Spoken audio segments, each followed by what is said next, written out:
हरि ओम।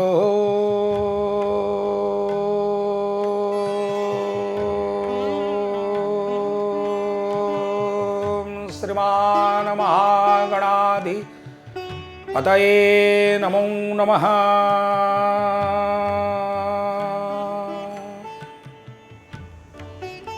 ओं वाणी हिरण्यगर्भाय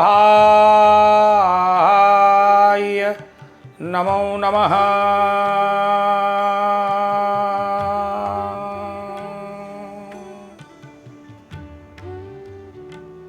ओं भगवते पुरुषोत्तमाय नमो नमः।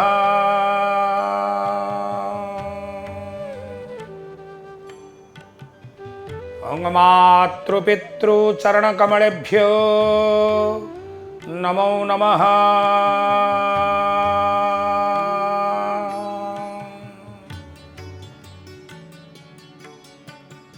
ओम शान्ताकारं भुजगशयनं पद्मनाभं सुरेशं विश्वाधारं गगनसदृशं मेघवर्णं शुभांगं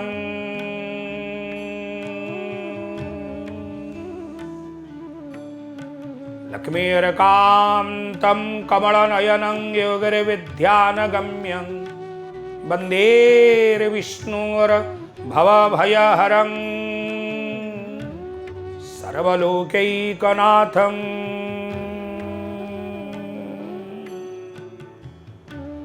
जय जय जगन्नाथ, जय जय जगन्नाथ, जय जय जगन्नाथ। कालिया शांत महाप्रभु नीलाद्रिनाथ जगतं मधीशं चिदं स्वरूपं शरणैकनाथं भगवान् श्री वंदे श्री पुरुषोत्तमं प्रतिदिनं नीलाद्रिनाथं हरि भगवान् श्री नीलाद्रिनाथ पुरुषोत्तम जगन्नाथ कर अभय चरणारविंद जुगलरे कोटि कोटि दंडवत प्रणाम मणिमा कोटि कोटि दंडवत प्रणाम। जनंको विष्णु प्रायमणे नमई ताहंक चरणे तुंडे बोलई हरि हरि भो जगन्नाथ दैतारी भो जगन्नाथ दैतारी। आपणमानंक चरणारविंदरे कोटि दंडवत प्रणाम। पवित्र पुरुषोत्तम मास अधिमास बड़मास भगवान स्वयं पुरुषोत्तम क्षेत्र रे विराजमान करी महाबाहुक धरी समस्त डाकुचंदी आरे पिला माने आस आस आस आस। पुरुषोत्तम मास ए स्वामी मासर स्वामी मु ही अटे मु निजे। को मासर गोविंद को मासरे केशव के जनार्दन के मधुसूदन विविध द्वादश मासरे 12 मासरे द्वादश विष्णुंकर उपासना करा जाय था। पुरुषोत्तम मासरे पिला माने ये पुरुषोत्तम अधिमास ए मासरे मु स्वयं जगन्नाथ मु पुरुषोत्तम सर्वेशां सर्वदेवानां राजा श्री पुरुषोत्तम मुए अधिमासर स्वामी अटे। तेणु मते उपासना करो मो चरणारविंदरे समर्पित हुओ मो क्षेत्र को आस मो क्षेत्र रे पंच तीर्थ रे स्नान कर सर्वं तीर्थमयं क्षेत्रं सर्व तीर्थो महोदधिरे स्नान करी मते चर्म चक्षुरे दर्शन करी हरि कैवल्य प्राप्त करी दिनोटिए हो पछे प्रभु को दर्शन करी गले समस्त संवत्सर समस्त काल काल जुग जुगर समस्त पाप को मोक्षणां सर्व पापानां दारणं सकलापदं समस्त विपद आपदरु आमको रक्षा करिवे प्रभु। तेणु महाप्रभु चरणारविंदरे समर्पित होई ए पवित्र अधिमास मलमासर स्वामी जगन्नाथ चरणारविंदरे समर्पित होई ए मास पालन करा जाय था। आमे चतुर्थ अध्याय श्रवण करुथिले जे चित्रवर्मा अत्यंत पराक्रमी राजा थे। तांकर पुत्र दुर्योधन जे कि अखंड चक्रवर्ती राजा पितांकर देहांत परे पितांकर समस्त कर्म समापन करी साधु ऋषि मुनि पंडित समस्त दान पुण्यादि कर्म समापन करथिले एवं तांकर विदर्भ राजा विदर्भ देश राजांकर कन्यांकु से विवाह करथिले। तांकर 4 गोटी पुत्र गोटिए कन्या एवं एकई कन्या चारुमती सुंदर सुलक्षणाती ता पुत्र माने धरा तले विख्यात हेले विज्ञावळे से दृढ़ धन्वानर राय शांत सुशील जितेन्द्रिय चित्रवर्मांकर पुत्र दृढ़ धन्वा जे कि जितेन्द्रिय जे कि परोपकारी प्रजा मानू पुत्रवत स्नेह करुथिले पालन करुथिले धनुर्विद्यारे से धुरंधर थिले एवं कंदर्प प्राय से सुंदर मध्य थे रूप गुण जस कीर्ति चतुर्वर्ग फल प्राप्त हुई से धरा पृष्ठ आसी अवतीर्ण होते हेले ता धनुर टंकार शत्रु श्रवणे थरहर से राजा करे सुशासन सुखे वंचंती प्रजाजन प्रजामान को पुत्रवत स्नेह करी से लालन पालन करुथिले एवं शत्रुपक्ष मान तांकर धनुर टंकार शब्द श्रवण करी से थरहर होते जल स्थल अंतरिक्ष रे समस्ते शत्रुगण माने भय करुथिले जे जे द्रव्य मागे जाई ताहंकु नाही करे नाही जे जाई जाई पहुंचला दृढ़धन्वांग पाखे हे राजन मोर या दरकार मोर घर दरकार मोर वस्त्र दरकार मो खाद्य दरकार जे जहार तेल लुण संसार करुथिवार प्रजागण माने राजा दृढ़धन्वांग निकट जेतबेले पहुंचंती राजा समस्त प्रजा मानंकर मनस्कामना परिपूर्ण करंती जे जहा मागंती ताहा मध्य प्रदान करंती सर्वदा विष्णु सेवा पर समुद्र समान गंभीर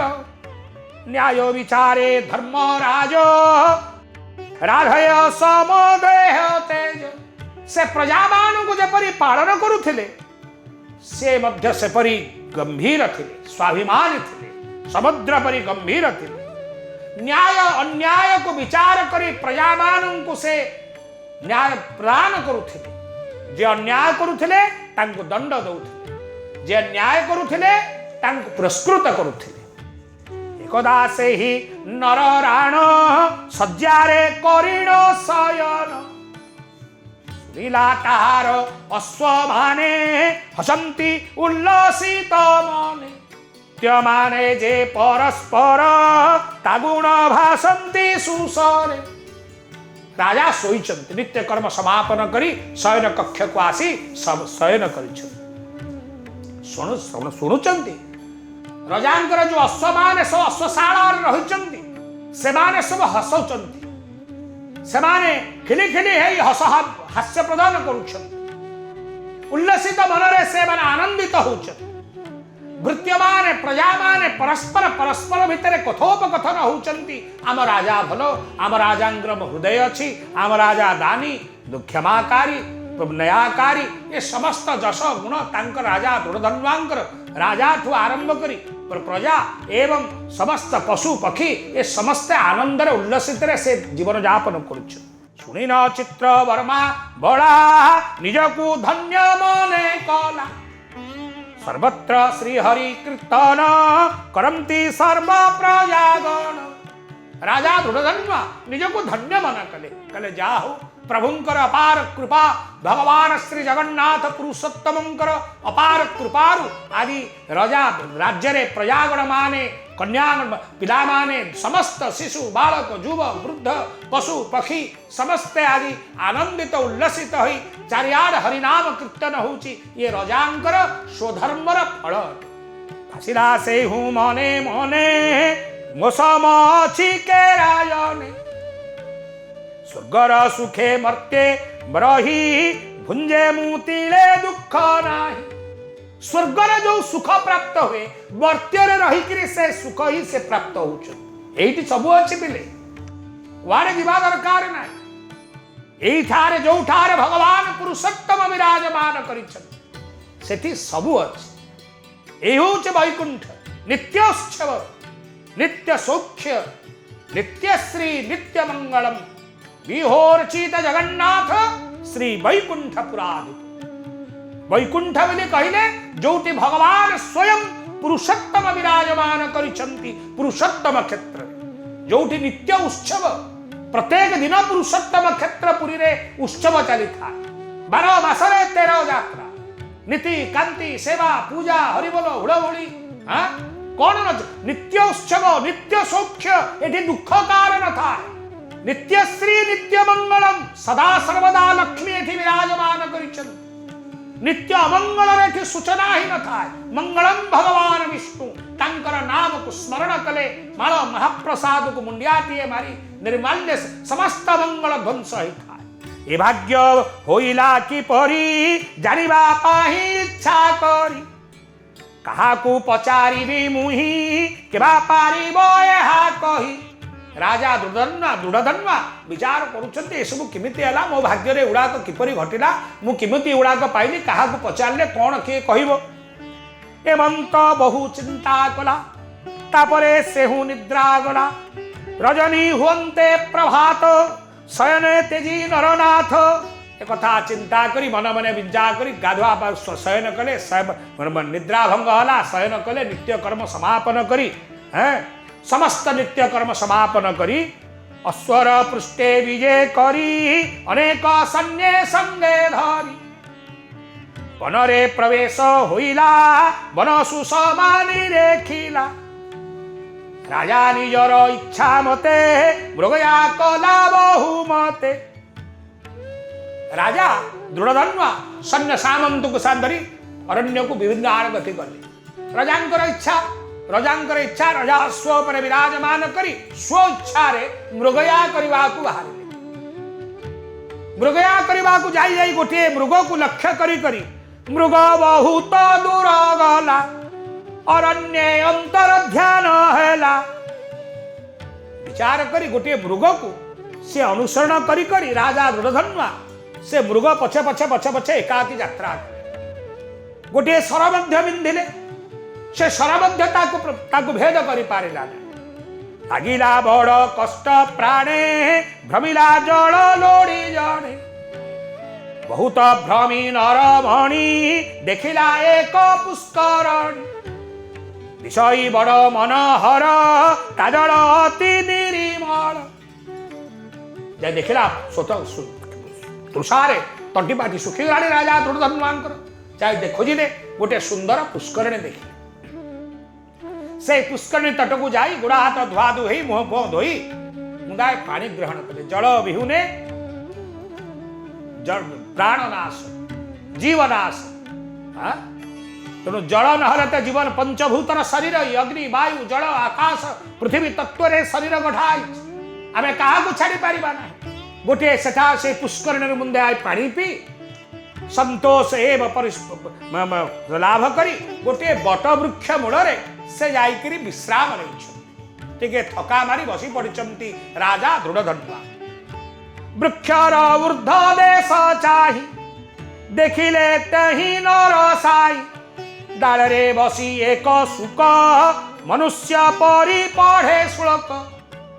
राजा दृढ़धन्वा पानी मुंदे पीकरी निरान आनंद रे से वृक्ष को आउजीकरी टिके निराश होई टिके निजर हालिया मारिबा पाई सोई टिके आखि पकई देइछन देखिला से वृक्षर डाल रे गोटे सुक पक्षी गोटे शुआ पक्षी बसी कौन करुछि डाल रे बसी एक सुक मनुष्य परी पढ़े श्लोक से सुकटी गोटे शुआ पक्षीटे डाल रे बसी जमिति मनीष परी से शुल्क आवृत्ति करुछि राजा दृढ़धन्वा देखिक आश्चर्य हेले जे मूल सुख ऐश्वर्य रे मत होई न सबु बेले अतीत कथा नाही चिंते से भावु करिब के मंते थरकु थर एही बाणी सुख भाषई पुणी पुणी राजा दृढ़धन्वा बसिकी गछ पर देखुंट सुखटे बसी कहते जे जो मनुष्य ऐश्वर्य नानादि लोभ माया रे बुड़ीक रही अच्छी सुख स्वच्छंद भितर बुड़ी रही अच्छी अतीत कथा को से भूली जाइए सुख कहूचे कथा आमे माने सुखरे धन संपत्ति रत्न घर द्वार सुना हीरा नीला मोती गाड़ी भितर ऐश्वर्य बुलुचे आमे खाई पी मस्त बस्तागी बुलुचे आमर अतीत कौन आमर भविष्य कौन आमर पूर्वापर कौन से विषय आमे चिंता किसी करूने कहा फल आमे भल फल पाउचे कहा फल आमे खराब फल पाउचे तेणु आमे मतगर्ज होइकरी आम पूर्व पर कथा पछ आग भल मंद किछि आमे विचार करूने बिली सुख कहूँ थरकू थर यही वाणी सुख भाष ही पुणी पुणी थरकू थर राजा कान बाड़ुची जार ऐश्वर्य नानादि ऐश्वर्य मत रजा प्रजा भितर चलिलु तोर अतीत कथा तो भूली गलु तू कौन जापर कौन बुझू मो पिलावेल कथा तो मुझे भूली गली आगू गले कौन जदि समस्त कथा मन रखा दरकार आवश्यकता शुणिला भाविला भूपाल सौभाग्य आईला कि मोर हरिण सुख रूप एवे कही तो वाणी कहले मोर सौभाग्य आसला कि गोटे सुख रूप विचार करी सुख पक्षीटे मनुष्य परी से श्लोक आवृत्ति करुच्ची एवं कहूची हे राजन ए ऐश्वर्य भितरे हे मनुष्य गण माने ए ऐश्वर्य मत गर्भ भितरे धन संपत्ति रूप कई किसी रही क्षणस्थायी तेणु आ भितर बुड़ीकी रहिल पर कथा अतीत कथा को सब भूलीगल जी ए कथा को भूली जाए सी मनीष नुहे एपरी चिंती से राजन आसीन प्रवेशिला सैन्य तौ से चित्रकर्मावला तांको सहित राज्य गला मनरे सुख थाए नाही सदा से भावना करई राजा सैन्य मान आसिले मृगयाकृत पाइले आसिक घर भितर राजउवास पहुंचले मन किंतु तांकर मन एवं मनुष्याणाम कारणम बद्ध मुख्य मन ही मुक्तिर कारण दुखर कारण सुखर कारण तर मन सब बेले विभ्रांत कला सोई पारिले नाही पूछिले नदी नदी ये उतर न से कथारे असर किए जहाँ पछी पुचारे दृढ़धन्या से उत्तर मध्य देलानी मन भितर यही कथा खाली तांकर गुंजरण होता सुख गछ उपर बसिक जहाँ कहता सुंदरी उवाच विदर्भ राजांकर कन्या कहउचंती एकांते रजांकु चाहिण कहि कोमल वचन भोनाथ एवेक चाही मो मने लागू अछि भाई सुंदरी उवाच एकांते राजांकु चाहिण कहि कोमल वचन भोनाथ एबे की भीति रीति मो मने लागू अछि भीति विदर्भ राजांकर कन्या तांकर दृढ़धन्वांकर धर्मपत्री आसी पहुंच गले हे स्वामी तमर ये अवस्था कौन किए किछि तमे हसुन कि कांदुन ना खाउन ना पीउन ना किछि करुन प्रश्न पचारे उत्तर दउन कौन एमती आपणकर अवस्था है आपण जाइकरी आसिला परे मनरे अछि केहू दुख विषण विवन्न सर्वदा श्रीमुख कहले हे स्वामी मनरे कौन दुख अछि मते कह मु तमर अर्धांगिनी तमे मते कहिले मु काले तम मनरे थिबा दुख को मोचन करि पारि तमे एपरि बसुछ जे मते भलो लागु हस नाही सदा सर्वदा जे सदा प्रसन्न चित्तरे जे राजा प्रजा को पालन करे से राजा आज दृढ़धन्वा नामक राजा चतुर पर वर्ग फल प्राप्त होइथिबा राजा से आज एकाकी एक कक्ष भितरे कहा सहित कथबार्ता दुख सुख भल मंद किछि नाही एपरी बसुचंदे राणी कहउचंती एपरी आचरण एपरी आपणकर लक्षण देखी मो मन भितरे संतुष्टि आसुनी दुख आसुची आपणक परि राजांकर ए भाव कोन विषादे राणी गला कही सुनिला सबु नर साई कहिला नाही कथा पदे राणी रहिला मने दुख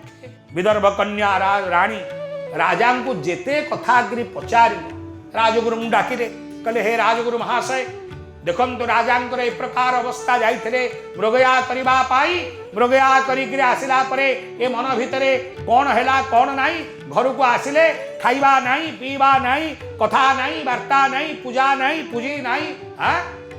प्रजा मान सहित चलवार ना केते आनंद हसिकी कौन तांकर हेछि जे किए कौन करदेला कि किए कौन गुणी करदेला कि किए कौन मोह करदेला कि किए कौन पेशीदेला कि नानादि प्रकार कथा तांक अंतर भीतर को आस भल मनुष्यटा जो चाली चलन भितर कौन सी प्रकार विलक्षण देखा जाए तो जना पड़ जाए लोकटा एमती कौन ये तो भल लोक एमती कौन चलुंट तो विचार करी मो आगे फिटाई न कुह न जानी हृदय उठे को देखिण तुम्भंकु विषन्न धरिबी केमंत जीवन। कहले हे राजन तुम्हें मोर स्वामी, तुमर ये अवस्था देखिक मते भल लगुनि। कौन से स्त्री की तार स्वामीर दुख देखिले केभे भल लगे ना। तेणु तुमर ये अवस्था देखी मो अंतर भितर किछि भल लागु। मु एमिति प्रकार तुमको देखिक मु जीवन धरिक रही पारिबि ना। तेणु आपणकर ये अवस्था देखी मोर मन भारी दुख हो। विषादे राणी गला बही शुणिला सबु नर साई। बड़ अत्यंत काकुति विनती हे दुखरे राजांकर पाद हस्त धारण करी जेते जहा पचारिले राजा तांको मुखार बिंदरु गोटे कथा से कहूनांती, केवल तांको कर्ण भितरे गुंजरण होउची, रे राजन तमे जो ऐश्वर्य भितरे बुड़ी कर रहिछ, अतीत कथा को तमे भूली जाइछ। तेणु तुमे एपरी कथा को भूली जीवा ठीक नुहे। यह समग्र मानव समाज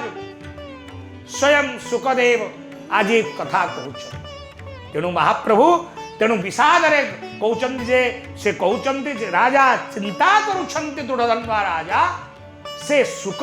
गोटे पक्षी कौन से मते एपरी भाव मनुष्य परी मते बुझौची कहूची मोर अतीत कौन मोर भविष्य कौन मोर कौन। तेणु यही ऐश्वर्य भितर मु बुड़ीकी रही ए कथा को चिंता करी करी से तांकर कथा को ना कहा राजगुरु को ना जेज धर्मपत्नी को ना जेजर पुत्र मानू ना प्रजा मानू कहा को से तांकर कथा ए कथार प्रश्नर समाधान शंका को दूर करि पारुना। कहिला नाही कथा पदे रानी रहिला मने खेदे। जेतेबेले राजा को बारंबार बारंबार बारंबार प्रश्न पचारिले राजा दुर्योधनवा किछि उत्तर देले नाही। रानी मन दुखरे मन भितरे क्रोध तो नाही अभिमान रे आसी चुपचाप रही। मने बढ़िला दुखे तार एपरी गला केते काल। कहिला हरि हरि हरि न जानी घे बोली एते सरी। इति श्री पंत पद्मपुराणे पंचम अध्याय पुरुषोत्तम महात्म्यम कथा प्रसंगम समाप्तम। जगन्नाथ जगन्नाथ जगन्नाथ रक्ष मां, जगन्नाथ जगन्नाथ जगन्नाथ पाहि मां, जगन्नाथ पाहि मां, जगन्नाथ रक्ष मां, जगन्नाथ पाहि मां, जगन्नाथ रक्ष मां, जगन्नाथ जगन्नाथ जगन्नाथ रक्ष मां।